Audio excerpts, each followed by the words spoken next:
இன்று நாம் சிந்திக்க இருக்கக்கூடிய மைய சிந்தனை இடைவிடாமல் ஜெபிப்போம் என்பதுதான். அப்ப இடைவிடாமல் ஜெபிக்க வேண்டும் என்றால் நான் எனக்கு முதலில் எடுக்கக்கூடிய கருவி என்னவென்றால் இலக்கு. என்னுடைய இலக்கை நான் தெளிவாக வைத்து கொண்டேன் என்றால் நான் செல்லக்கூடியதும் எனக்கு தடையில்லாமல் செல்லும்.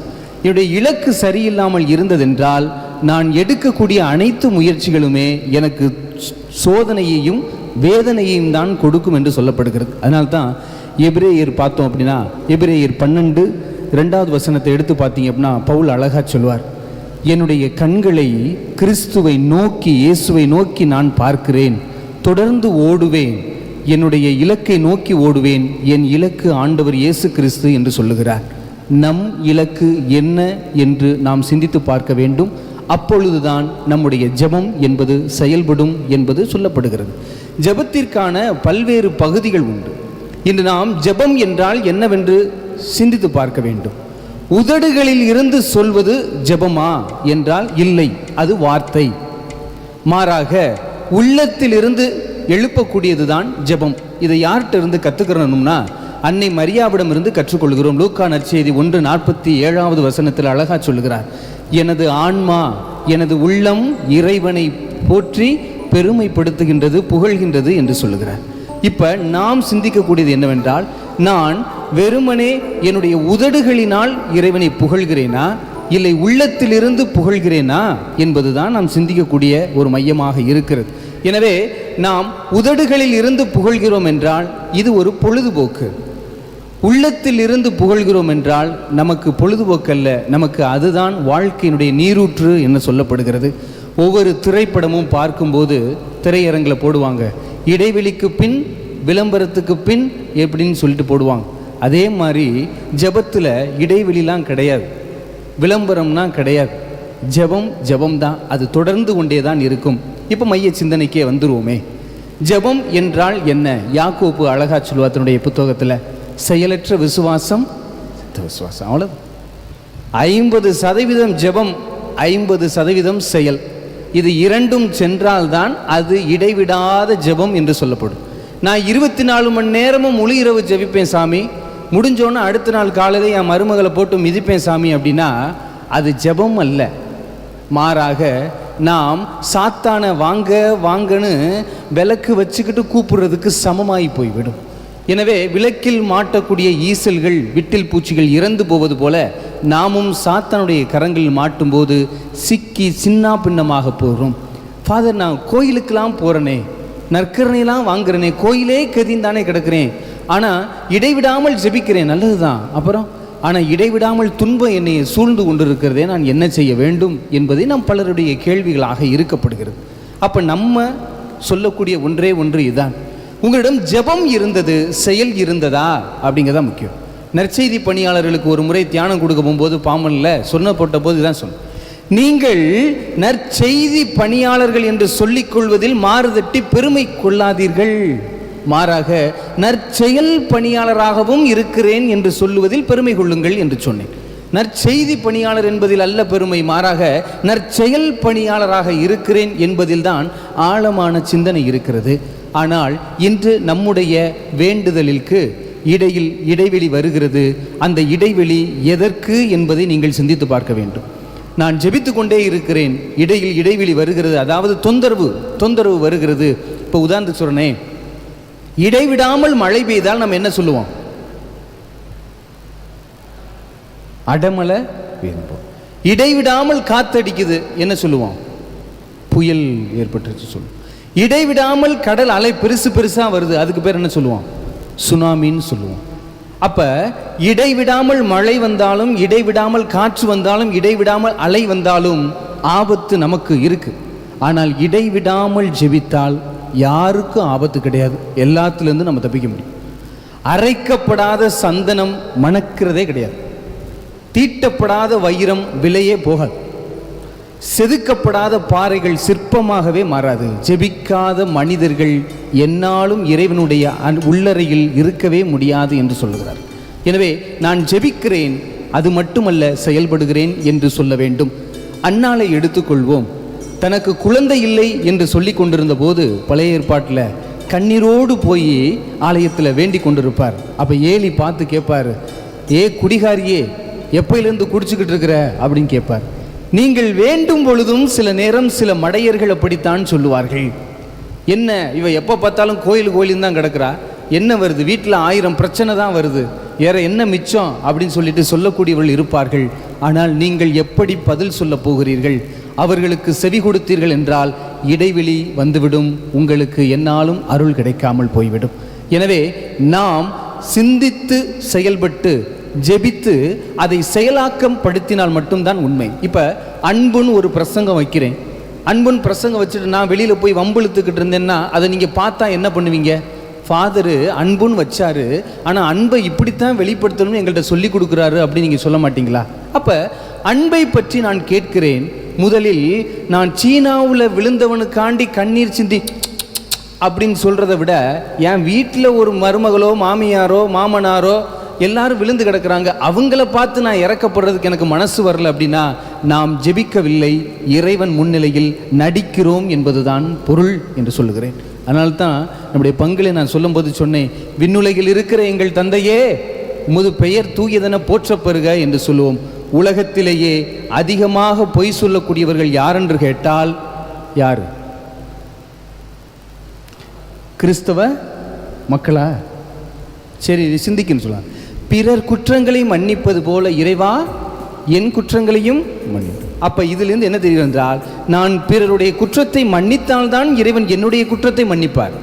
நான் பிறருடைய குற்றத்தை மன்னிக்காமல் அந்த ஜெபத்தை ஒரு நாளைக்கு 1000 முறை சொன்னாலும் அது வெறும் சத்தம்தான், செயல் அல்ல. நீங்கள் ஜெபம் என்று சொல்லி கொண்டிருக்கிறீர்கள், அது செயலுக்கு மாற வேண்டும். செயலுக்கு மாறவில்லை என்றால் அது வெறுமனே ஒரு சத்தம்தான் என்பதை நீங்கள் நினைச்சு கொடுங்க.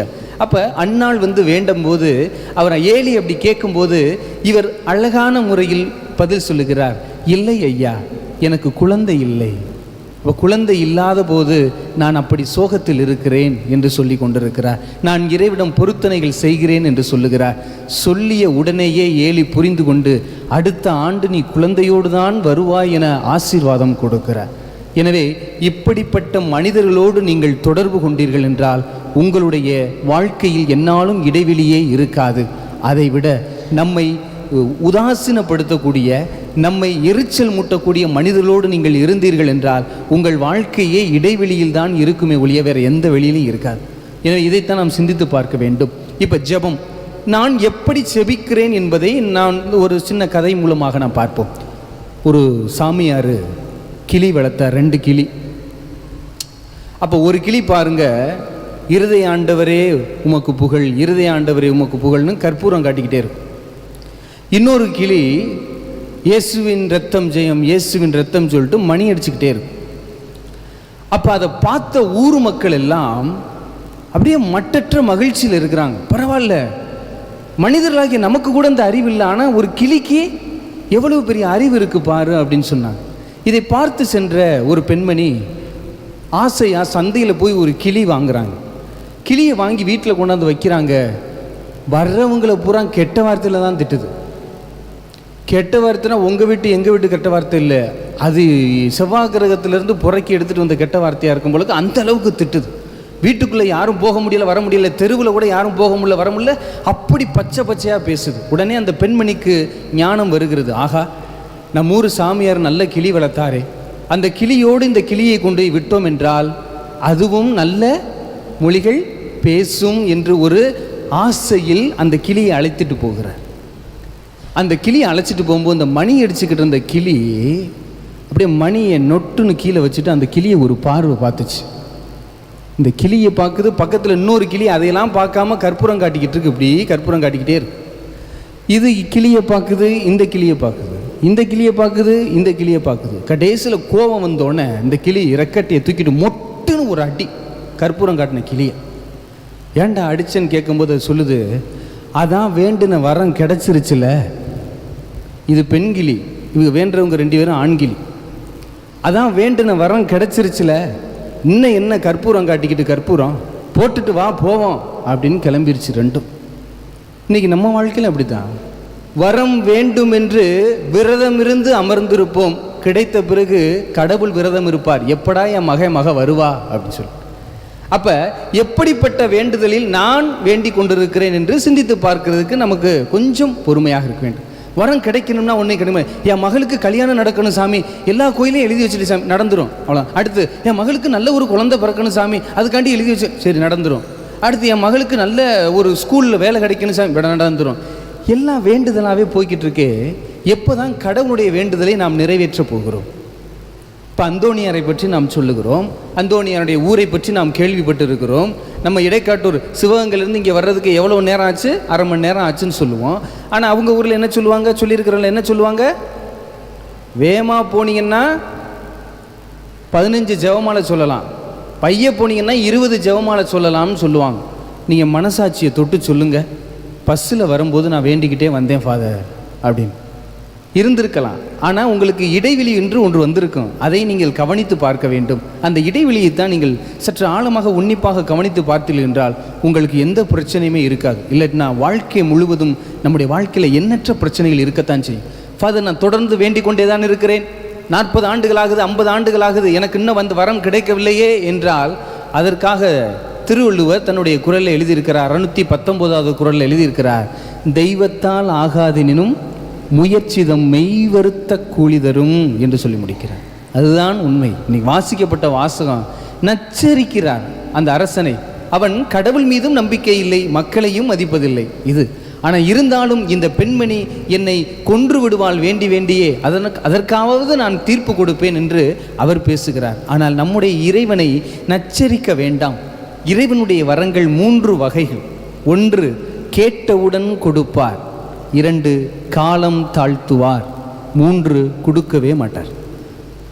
இப்போ நம்ம கேட்குற வரம் எப்படி தெரியுமா? பிறந்த குழந்தைகிட்ட போய் இந்த பைபிளை தூக்கிட்டு கோயிலுக்கு போயிட்டு வா, கோயிலுக்கு போயிட்டு வான்னு சொல்கிறதுக்கு சமம் சில வேண்டுதல்கள். இப்போ பிறந்த குழந்தைகிட்ட இந்த பைபிளை கொடுத்தா அது என்ன பண்ணும்? என்ன பண்ணும்? தூக்க முடியுமா? இல்லை பார்க்குமா? அது என்ன தெரியும்? ஒன்றும் தெரியாது. அதே போல் தான் நம்முடைய வேண்டுதல் எப்படின்னா, நம்முடைய கரம் சின்னதாக இருக்கும், ஆனால் வேண்டக்கூடிய வரம் பெருசாக இருக்கும். அப்போ ஆண்டவர் என்ன சொல்கிறார்? இதை உன்னால் இப்போ தூக்க முடியாது, அதற்கான காலம் வரட்டும், பொறுமையாக இரு என்று சொல்லுவார். சில வேண்டுதல்களை கேட்ட உடனேயே கொடுப்பார், ஏனென்றால் அதற்கான தகுதி உன்னிடம் இருக்கிறது என்று கொடுப்பார். சில வேண்டுதல்களை கேட்டாலும் கொடுக்க மாட்டார், காரணம் இது உனக்கு தேவையில்லை, அதை புரிந்து கொள் என்று சொல்லுகிறார். ஆனால் நாம் என்ன சொல்லுகிறோம்?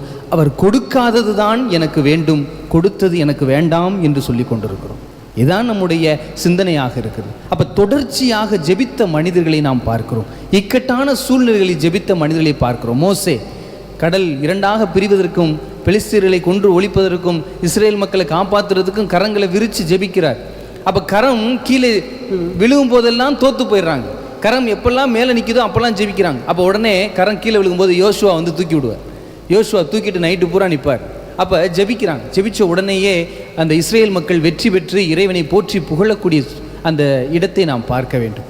அடுத்ததாக தானியேலை பற்றி நாம் சிந்தித்து பார்க்க வேண்டும். தானியேல் சிங்க குகையில் அவரை உள்ளே தள்ளுகிறார்கள். ஆனாலும் அவர் இறைவனின் முழு மன நம்பிக்கையோடு கைவிடாத வண்ணமாய், இடைவிடாத வண்ணமாய் ஜெபித்து கொண்டே இருக்கிறார். சிங்கத்தின் வாயை கட்டிவிடுகிறார் ஆண்டவர். எனவே அவர் தப்பித்து வருகிறார். சாத்ராக்கு, மேசாக்கு, ஆபேத்நேகோ இந்த தானியேலுடைய நண்பர்கள் தான். இவர்கள் இந்த உண்மையுள்ள கடவுளை வணங்குகிறார்கள், நம்முடைய கடவுளை வணங்கவில்லை என்று அவர்களை எரிகின்ற சூழலில் உள்ளே தள்ளி ஊற்றுவாங்க. அவர்கள் எரிந்து கொண்டிருக்கிறார்கள் என்று நினைப்பார்கள். ஆனால் உள்ளே அவர்கள் ஜெபம் சொல்லி கொண்டிருப்பார்கள், இடைவெளி இல்லாமல் ஜெபம் சொல்லுவார்கள். அதை பார்க்கும்போது அவர்கள் சொல்லுவார்கள், நாம் தூக்கி போட்டது உள்ளே 3 பேர் தான், ஆனால் 4 பேராக நமக்கு காட்சி கொடுக்கிறார்களே என்று சொல்லுகிறார்கள். உடனடியாக அவர்கள் அக்னி சூளையிலிருந்து எந்த ஒரு சுடு தீ காயமோ இல்லாமல் வெளிவருவதை பார்த்து மிரண்டு போகக்கூடிய சூழ்நிலை. நீங்கள் நினைக்கிறீர்கள் ஜெபிக்கும் போது நான் மட்டும்தான் ஃபாதர் ஜெபிக்கிறேன் அப்படின்னு சொல்லி. இல்லை, கடவுளும் உங்களோடு அமர்ந்திருக்கிறார். நீங்கள் நினைக்கலாம், இந்த உலகத்தில் அதிகமாக மக்கள் தீமைகள் செய்கிறாங்களே, அவங்களெல்லாம் ஏன் கடவுள் தண்டிக்காமல் வச்சிருக்கிறாரு அப்படின்னு கேட்கலாம். ஏன் அன்னை மரியாளையும் புனிதர்களையும் இகழ்ந்து பேசக்கூடிய மனிதர்களை கூட இன்னும் வச்சிருக்காங்களே ஏன் கேட்கலாம். ஏனென்றால் அவர்கள் ஜெபித்து கொண்டிருக்கிறார்கள், அவர்களுக்காகவும் என்பதை நாம் மறந்துவிடக்கூடாது. அவர்கள் என் மகன் மனம் மாறுவான் என்று ஜெபித்து கொண்டிருக்கிறார். ஏன்?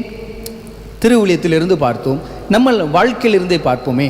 புனித அகஸ்தீனார் அவர் வாழ்க்கையில் எப்படி இருந்தார்? ஆனால் அவருடைய தாய் மோனிகா அம்மாவினுடைய வேண்டுதல் 18 ஆண்டுகளாக வேண்டுகிறார். அதனுடைய பலன் மகன் மனமாற்றம் அடைகிறார். இன்று நம்மவர்களில் புனிதராக இருக்கிறார் என்பதை சிந்தித்து பார்க்க வேண்டும். ஜெபம் நமக்கு பலன் கொடுக்கவில்லையா என்றால் அது கொடுத்து கொண்டுதான் இருக்கிறது. ஆனால் நமக்குத்தான் தெரியவில்லை. சரி, நான் ஒரு கேள்வி கேட்குறேன். போன மாதம் 1ஆம் தேதி மத்தியானம் என்ன சாப்பாடு சாப்பிட்டீங்க?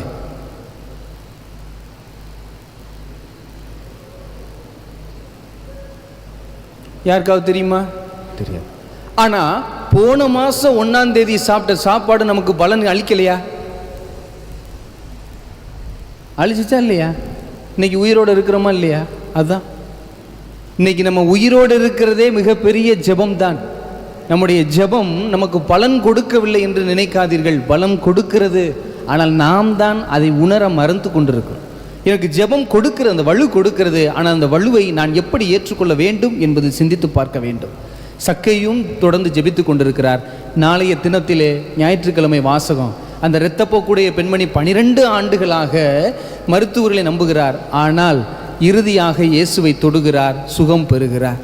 எனவே அந்த பெண்மணி தான் வெரோனிக்காவாக காட்சி கொடுத்து ஆண்டவருடைய முகத்தை துடைத்து எடுக்கக்கூடிய அந்த ஒரு பாக்கியத்தை பெறக்கூடிய அந்த இரத்தப்போக்குடைய பெண்மணியை நாம் பார்க்கிறோம். பர்த்திமேயு குருடன் விடாமல் இடைவெளி விடாமல் தொடர்ந்து கத்துறார், ஆண்டவரே தாவீதின் மகனை எனக்கு இரங்கும் என்று சொல்லுகிறார். நம்முடைய வேண்டுதல் எப்படி இருக்கிறது? 1000 பேரையும் தாண்டி செல்கிறது இயேசுடைய காதுக்கு. இம்புட்டு பேர் கத்துறீங்க, நான் சும்மா அந்த தம்பி சும்மா கத்துனா எப்படி கேட்கும்? இப்போ மைக்கில் இருந்துக்கிட்டு 50 பேரும் கத்துறோம். ஆனால் ஒரு சிறு பையன் மைக்கே இல்லாமல் கத்தும்போது அந்த ஓசை எப்படி கடவுளுக்கு கேட்டது? எங்கோ இருந்த பர்த்திமேயு குருடன் கத்தியது இயேசுவுக்கு கேட்டது என்றால் நீங்களும் நானும் ஜெபிக்கும் போது ஏன் கேட்கவில்லை என்று புலம்பிக் கொண்டிருக்கிறீர்கள் என்பதை சிந்தித்து பார்க்க வேண்டும். எங்கோ நிற்கிறார்கள் என்று நீங்கள் பார்க்க வேண்டாம். இயேசு நம் அருகில்தான் இருக்கிறார் என்பதை நாம் சிந்தித்து பார்க்க வேண்டும்.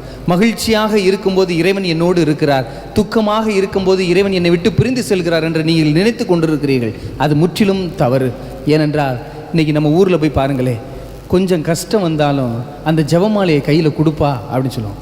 நம்ம கஷ்டப்படும் போது அந்த ஜெபமாலையை கையில் வச்சு ஒரு அமுக்குனோம்னா கிடைக்கும் பாருங்கள் ஒரு சக்தி.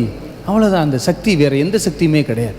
அப்படியே அந்த நம்மளை யாராவது திட்டும் போதும் நமக்கு பிடிக்காதவர்கள் செல்லும்போது அந்த ஜெபமாலையை ஒரு அமுக்கிக்கிட்டோம் அப்படின்னா அப்படியே ஒரு சக்தி கிடைப்பது உண்மையிலே உணர்வீர்கள். ஆனால் உணரவில்லை என்றால் அது நாம் போலியாக சும்மா வெளியில் காமிப்பதற்காக, எனக்கு நம்பிக்கை இருக்குதுன்னு காமிப்பதற்காக வேணால் வச்சுருப்போம் அப்படின்னு சொல்ல உண்மை.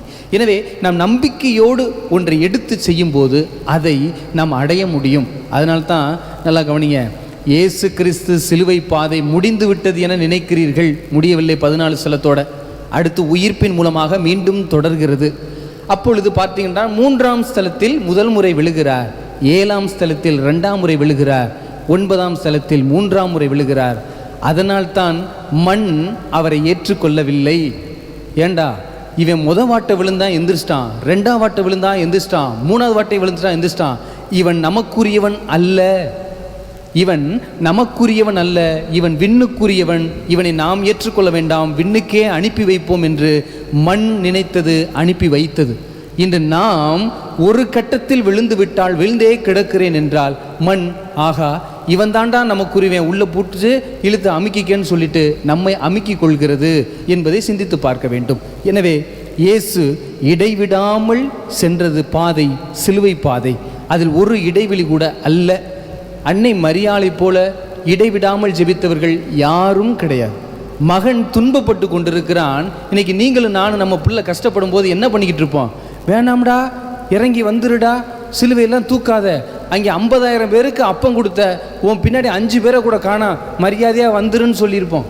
ஆனால் அன்னை மரியாள் 4ஆம் ஸ்தலத்தில் பார்த்து, மகனே முடியும் வரை அல்ல அடையும் வரை முயற்சி செய், இடைவெளியே உனக்கு கிடையாது, கடவுள் எனக்கு கொடுத்த பணியை நான் செய்தேன், உனக்கு கொடுத்த பணியை நீனும் நிறைவேற்றி கடவுளை மாட்சிப்படுத்து, ஏனென்றால் நம்முடைய இலக்கு கடவுள்தான் என்பதை மறந்து விடாதே என்று அன்னை மரியாள் அழகாக சொல்லுகிறார்.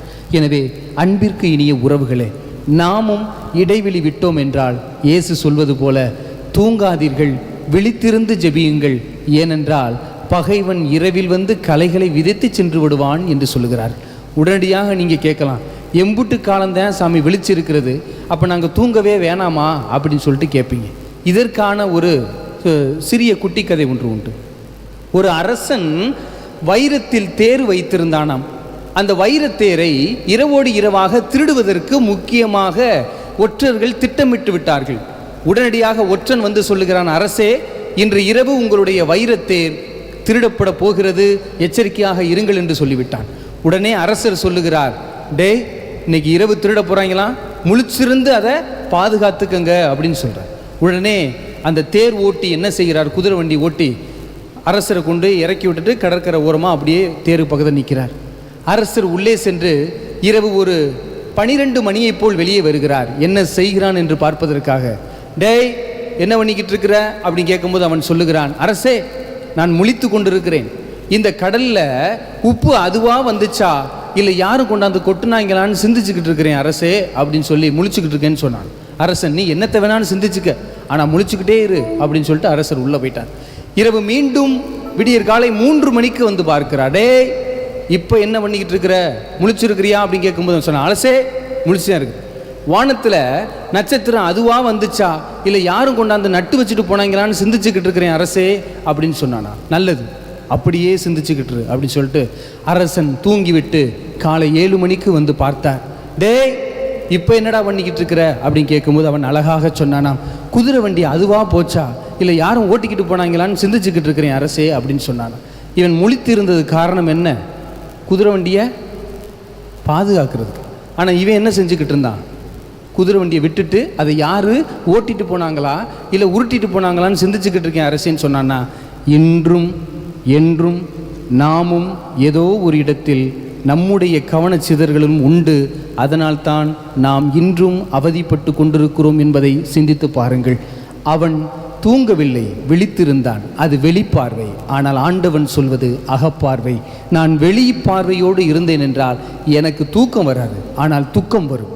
நான் அகப்பார்வையோடு இருந்தேன் என்றால் எனக்கு தூக்கம் வரும், ஆனால் துக்கம் ஒரு நாளும் வராது என்பதுதான் உண்மை. இடைவிடாமல் ஜெபிக்க அன்னை மரியாளோடு இணைவோம். இடைவிடாமல் ஜெபிக்க புனிதர்களோடு இணைவோம். அப்பொழுதுதான் இறைவனும் நம்முடைய கரத்தை பிடித்து என்னாலும் மேலே தூக்குவார் என்ற நம்பிக்கையோடு இடைவிடாமல் ஜெபிக்க இந்த திருப்பலியிலே நமக்கான வரத்தை வேண்டுவோம். ஆமென்.